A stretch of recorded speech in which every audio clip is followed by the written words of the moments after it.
하나님 말씀은 마태복음 1장을 계속해서 진행하겠습니다. 제목은 다윗은 우리아의 아내에게서 솔로몬을 낳고라는 제목으로 말씀을 드리겠습니다. 예수 그리스도의 행적을 기록한 사복음서에서 특별히 예수 그리스도의 계보를 기록하고 있는 책은 마태복음과 누가복음입니다. 그런데 계보에 기록된 조상들의 이름은 서로 다름이 없지만 서술 방식과 그 내용은 분명한 차이가 있음을 알 수 있습니다. 우선 그 계보를 서술하는 순서가 정반대입니다. 마태복음은 위에서 아래로 기록하고 있고 누가복음은 예수 그리스도로부터 시작하여 위로 향하고 있습니다. 또한 마태복음은 계보의 시작을 아브라함으로부터 하고 있음에 비해서 누가복음은 사람을 창조하신 하나님에게까지 올라갑니다.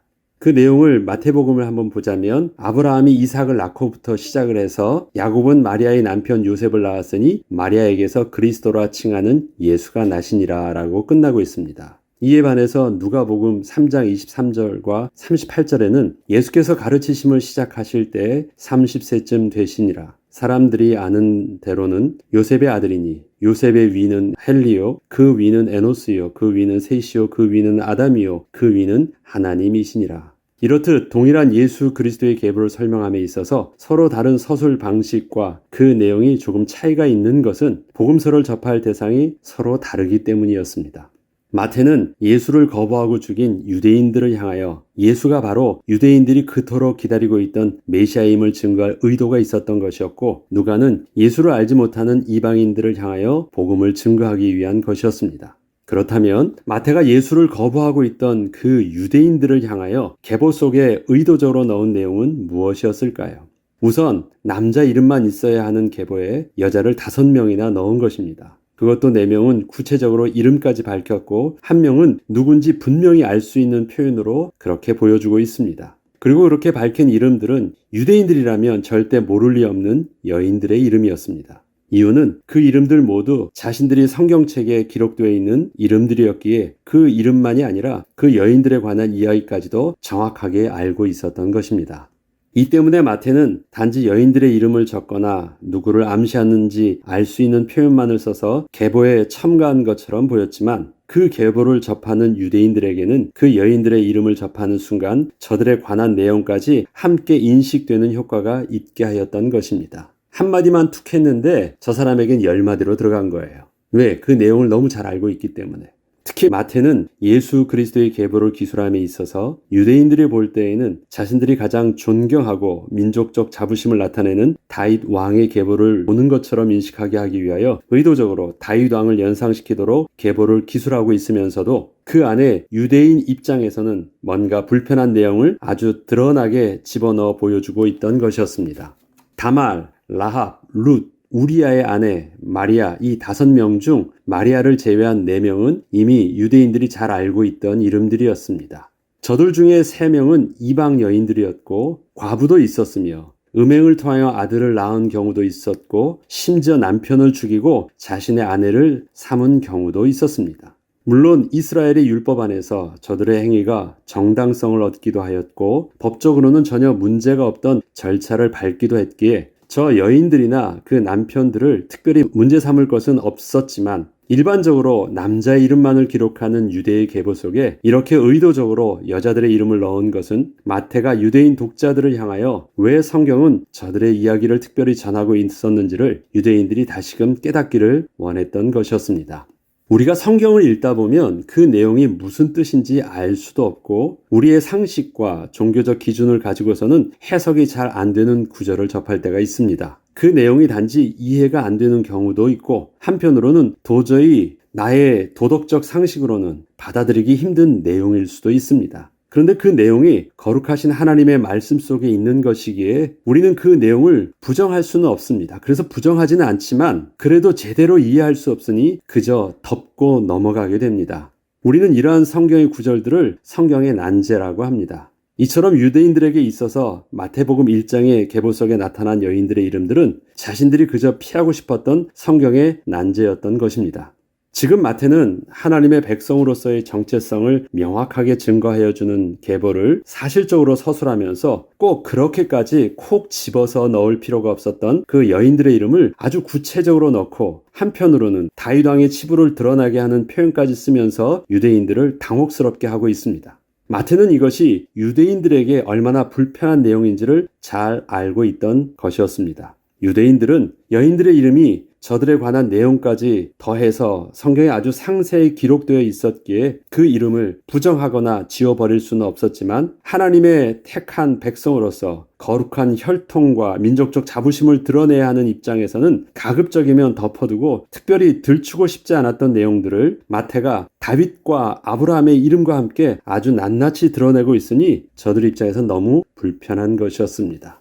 우리가 우리의 부끄러움은 말 안 하고 그냥 슬쩍 넘어갈 수 있잖아요. 그런데 마태는 이것을 일부러 한 명도 아니고 5명씩이나 막 계속해서 자극적으로 드러내고 있습니다. 이처럼 마태복음 1장의 예수 그리스도의 계보는 만약에 예수를 주로 고백한 하나님의 백성이 그리스도의 복음을 증거하는 사도를 통해서 접하게 된다면 하나님의 구원의 섭리를 너무도 감격하며 쉽게 이해할 수 있었던 내용들이었을지 몰라도 예수를 하나님의 아들이라고 전혀 인정할 수 없었던 유대인들에게 있어서는 자신들의 계보 속에 들어있는 여인들의 이름과 그 이야기들은 정말 설명하기 힘든 난제였던 것입니다. 우리는 그동안 마태복음 1장을 훌륭한 목사님들을 통하여 예수 그리스도를 주로 고백한 저와 여러분이 하나님의 섭리가 어떻게 이루어졌는지에 대해서 계보를 통해서 우리는 많은 설교를 들었습니다.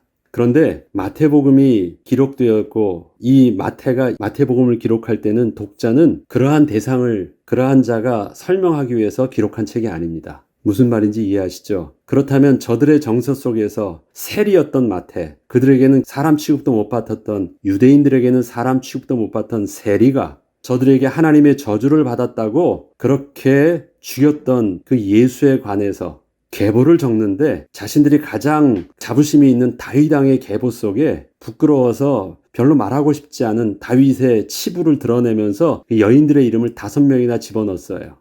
이것이 유대인들의 입장에서는 또 유대인의 율법 학자 입장에서는 얼마나 불쾌하고 불편하고 당혹스러운 이 내용입니까? 이렇게 마태복음은 자극적으로 시작하는 것입니다. 저들은 이걸 안 읽을 수 없어요. 새롭게 이 내용을 가지고 반박하고 공격하기 위해서라도 안 읽을 수가 없어요. 마태복음을. 그렇게 그냥 일반적으로 적었다면 거들떠 보지도 않을 그 마태복음의 내용들을 유대인들이 화가 나서 읽을 수밖에 없도록 그렇게 말하고 있는 것입니다. 그런데 자극만 준 것이 아니라 사실은 저들이 난제라고 했던 그 안에 복음의 비밀들이 담겨 있었고 하나님의 신실한 언약이 어떻게 이루어졌는지를 구체적으로 설명할 수 있었기 때문에 그 내용들이 앞으로 펼쳐나갈 마태복음 복음서에 예수 그리스도의 비밀에 어떻게 담겨 있는지가 사실은 그 안에 담겨져 있었던 것입니다. 성경에 기록된 다말과 룻에 관한 이야기는 유대인들이 자신들의 가문에 하나님이 주신 기업을 이어나가는 중에 만약 가문의 대가 끊기게 되어 기업을 이을 자가 없게 되면 율법에 따라 기업을 이을 기업 물을 자에 대한 내용을 설명하고자 한 것이었습니다.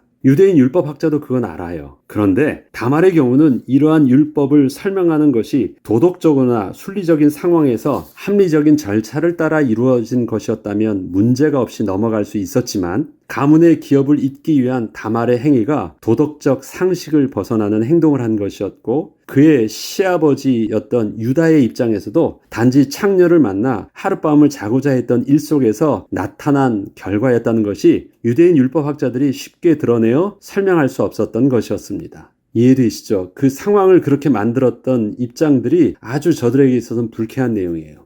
그리고 성경은 그 다말의 이야기를 룻과 연결하여 설명하고 있음을 또한 증거하고 있습니다. 그게 룻기에 보면 나오거든요. 룻을 다말의 경우와 같이라고 표현을 해요. 제가 한번 읽어보겠습니다. 여인들이 나오미에게 이르되 찬송할지로다. 여호와께서 오늘 내게 기업 물을 자가 없게 하지 아니하셨도다. 이 아이의 이름이 이스라엘 중에 유명하게 되기를 원하노라. 이는 내 생명의 회복자이며 내 노년의 봉양자라. 곧 너를 사랑하며 7 아들보다 귀한 내 며느리가 낳은 자로다 하니라. 제가 여기서 볼드체로 했었던 부분들은 내일 다시 구체적으로 하나씩 더 설명할 수 있도록 하겠습니다. 나오미가 아기를 받아 품에 품고 그의 양육자가 되니 그의 이웃 여인들이 그에게 이름을 지어주되 나오미에게 아들이 태어났다 하여 그의 이름을 오벳이라 하였는데 그는 다윗 아버지인 이새의 아버지였더라 라고 말하고 있습니다. 보면 룻이 낳았는데 나오미 아들이라고 말하고 있고요. 또 룻이 낳은 아들은 보아스의 아들도 아니에요. 기업 물을 자라는 표현. 그래서 여기에 있는 부분들은 하나님께서 가르쳐 주신 그 율법을 이해하지 못하면 내용들을 우리가 잘 알 수 없는 내용들이 있고 그 안에 어떻게 그리스도의 언약들을 심어 놓으셨는지를 알려고 그러면 내일 좀 더 자세히 이 내용들을 하겠습니다. 오늘은 서론 부분들로 이런 내용들이 있습니다. 이처럼 다말은 유다 지파를 대표하는 어머니가 되었고요. 그 다말의 믿음이 기생 라합의 믿음과 동일하게 연결이 되어 그 라합에게서 낳은 아들 보아스가 기업 물을 자로서 룻과 연결되면서 룻의 시어머니였던 나오미의 아들을 낳아주게 한 것이었습니다. 그리고 그렇게 낳은 아들 오벳이 다윗의 할아버지였습니다. 그리고 이러한 여인들 속에 담겨있던 영적 비밀이 바로 마리아를 통해서 이 땅에 오신 예수 그리스도를 예표하고 있었음을 계보 속에 넣은 것입니다.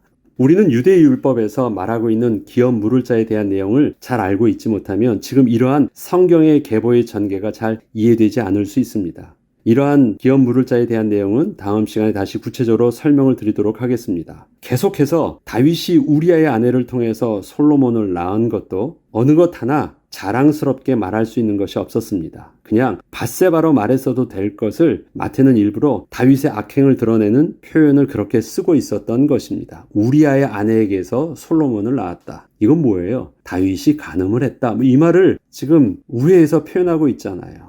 이처럼 다윗 왕의 계보 속에 들어있던 여인들의 이름을 통하여 하나님의 언약이 이어져 왔다는 것이었고 하나님의 신실하신 언약은 다윗과 솔로몬을 통하여 그렇게 이어졌으며 그 언약이 마침내 성령으로 잉태하사 마리아를 통하여 이 땅에 오신 예수 그리스도를 통하여 성취되었음을 증거하기 위함이 바로 마태의 계보 속에 담겨져 있었던 것입니다. 이처럼 유대인들에게는 부끄러움이요 난제처럼 보이던 그 구약의 역사들이 마침내 때가 차면 이 땅에 오실 예수 그리스도를 예표하고 있었다는 것을 보여주기 위해서 마태는 먼저 계보를 통하여 서론적으로 그렇게 드러내 보여주고 있었던 것입니다. 내일부터는 다음으로 넘어가기 전에 이 안에 있었던 그 다말의 이야기, 그 다음에 룻과 라합 그런 부분들이 어떻게 연결되어지면서 그것이 예수 그리스도까지 관통되어지는지 사실 계보를 보면 남자의 어떤 신앙과 언약 속에서 관통되어져 있는 것을 보는데 마태는 그 남자의 신앙이 아니라 이 여자들의 믿음과 그들 속에 하나님께서 역사하셨던 하나님의 섭리들을 통해서 동정녀 마리아에게서 나신 예수 그리스도의 계보까지 어떻게 이어졌는지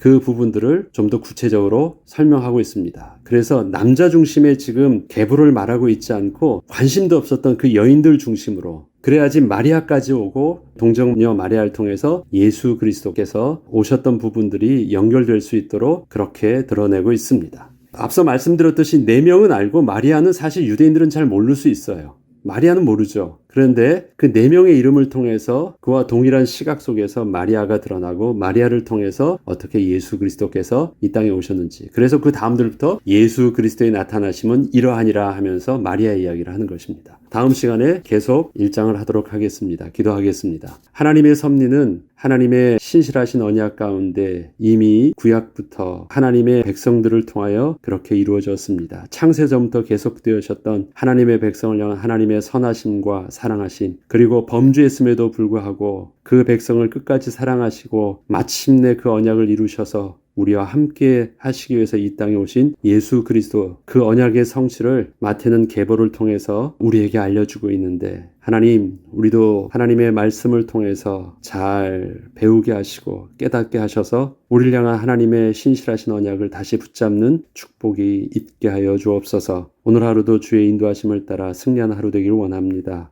주여 함께해 주시고 우리를 통해서 주님 영광 받아 주옵소서. 감사드리며 우리 주 예수 그리스도 이름으로 기도합니다. 아멘.